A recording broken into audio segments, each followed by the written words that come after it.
दोस्तों कल मैंने आपको बताया था कि पोलर कोऑर्डिनेट्स कैसे रिप्रेजेंट करते हैं। अगर ये कोई पॉइंट है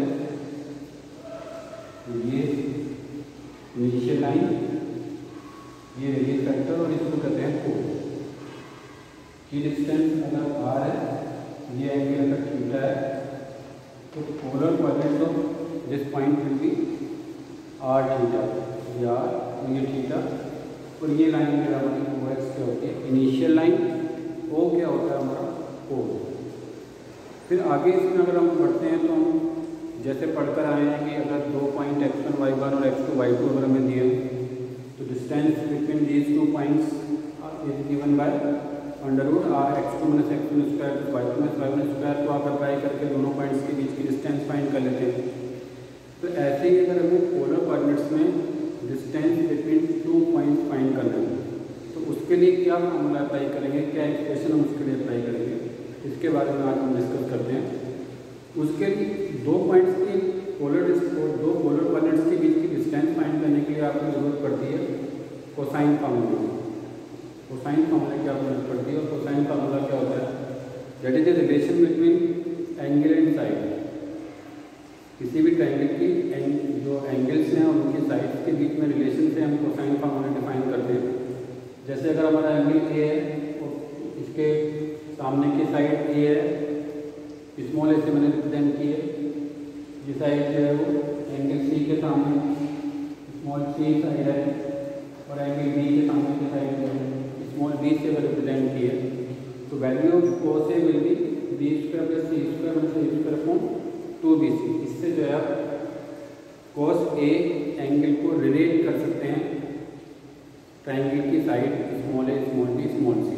this is known as cosine formula. cos A equals to B square plus C square minus A square upon 2bc। अब देखिए इसको कैसे मैं यूज़ करके पोलर कोऑर्डिनेट्स में दो पॉइंट्स के बीच की डिस्टेंस फाइंड करता हूँ। सपोज ये मेरा पॉइंट है P, ये मेरा पॉइंट है P और ये पॉइंट है Q। इसके पोलर कोऑर्डिनेट्स हैं r1 थीटा 1, इसके पोलर कोऑर्डिनेट्स हैं r2 थीटा 2। ओ मेरा पोल है ओ एक्स इनिशियल लाइन, तो आप रनली इसको कनेक्ट करेंगे तो ये डिस्टेंस हो जाएगी r1, ये एंगल थीटा 1। इसके अकॉर्डिंग ये रेडियस फैक्टर r1 हो गया और एंगल थीटा जो है वो थीटा 1 है, क्योंकि coordinates of the point P is r1 theta 1। ऐसे ही ये हो जाएगा आपका r2 और ये एंगल हो जाएगा हमारा थीटा 2। हमें क्या करना है, we have to find the distance between point P and Q।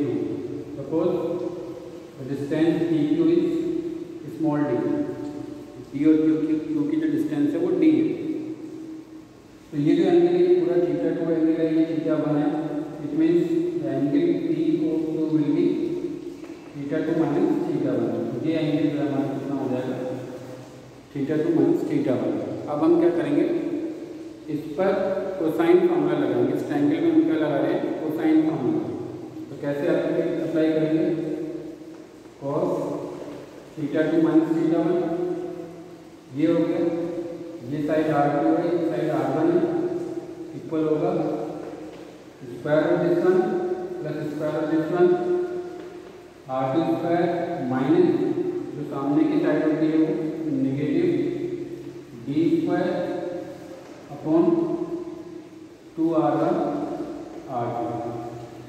ये जो कोसाइन फार्मूला मैंने लिखा है relation between angles and sides of triangle, तो उससे आप जो है cos थीटा 2 माइनस थीटा 1 इस ट्रायंगल में फाइंड करते हैं। This is r1 square plus r2 square minus d square upon 2r1 r2। ये वैल्यू आएगी, इसको जब मल्टीप्लाई करते हैं तो r square r1 square plus r2 square minus a square 2r1 r2 cos theta 2 minus theta 1 and r1 square plus r2 square minus d square 2r1 r2 cos theta 2 minus theta 1। तो d square कितना हो जाएगा, इससे आप जो है d square की अगर आप वैल्यू फाइंड करते हैं तो d स्क्वायर आएगा R1 square plus R2 square minus 2R1 R2 cos theta 2 minus theta 1। तो डी कितना हो जाएगा under root R1 square plus R2 square minus 2R1 R2 cos theta 2 minus theta 1। ये formula क्या है आपका, कहाँ एप्लीकेबल होता है? जैसे आप x2 x1 y2 y1 में दो पॉइंट्स के बीच की डिस्टेंस फाइंड कर लेते हैं। अगर आपको जो है दो पॉइंट्स पोलर कोऑर्डिनेट्स में r1 थीटा 1 और r2 थीटा 2 प्रोवाइड करता हूँ, तो distance between those points will be d to under root r1 square plus r2 square में 2r1 r2 cos theta 2 minus theta 1। तो कोसाइन फार्मूले की हेल्प से आपने देखा कि मैंने किस तरीके से distance between two points in polar coordinates find करने का फॉर्मूला एक्सप्रेशन जो है फाइंड आउट। ऐसे ही जो है आगे अगर हम बढ़ते हैं तो इक्वेशन ऑफ सर्किल की बात होती है, इक्वेशन ऑफ स्ट्रेट लाइन की बात होती है। तो पोलर कोऑर्डिनेट्स में आप सर्किल का इक्वेशन भी फाइंड कर सकते हैं। तो सर्किल का इक्वेशन पोलर कोऑर्डिनेट्स में कैसे लिखते हैं, उसके लिए भी आपको कोसाइन फार्मूले की जरूरत पड़ती है। मैं आपको बता रहा हूँ कि कोसाइन फार्मूले की हेल्प से हम polar equation of a circle का एक्सप्रेशन कैसे फाइंड कर सकते हैं, देखते हैं।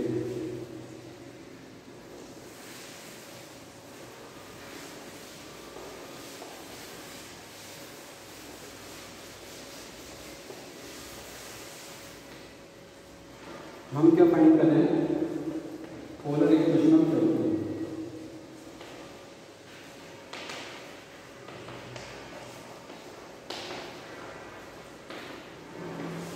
मतलब पोलर कोऑर्डिनेट्स में किसी सर्किल के इक्वेशन को हम कैसे रिप्रेजेंट कर सकते हैं, ये हम फाइंड करने जा रहे हैं। तो ये हमारा सर्किल है, इसका सेंटर कितना है, सेंटर गिवन होता है सर्किल के केस में। सेंटर और रेडियस दो पैरामीटर आपको पता होने चाहिए।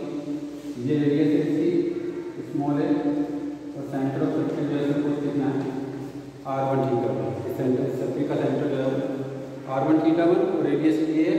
हमें क्या करना है, इसका इक्वेशन फाइंड करना है। ये हमारी इनिशियल लाइन, ये हमारी इनिशियल लाइन होती है। इस पॉइंट के पॉइंट कोऑर्डिनेट r1 थीटा 1 है, तो ये डिस्टेंस r1 हो जाएगी, ये एंगल थीटा 1 हो जाएगा। सर्किल का इक्वेशन फाइंड करने के लिए सर्किल के ऊपर एक पॉइंट लेते हैं, जनरल पॉइंट लेते हैं। और वो पॉइंट P कितना है यहाँ पर r0 थीटा है, क्योंकि r0 थीटा में इक्वेशन हम फाइंड करेंगे। तो जो सर्किल के जनरल पॉइंट है वो P r थीटा लिया। तो देख रहे हैं आप, अब ये डिस्टेंस कितनी हो जाएगी r और ये एंगल कितना हो जाएगा थीटा।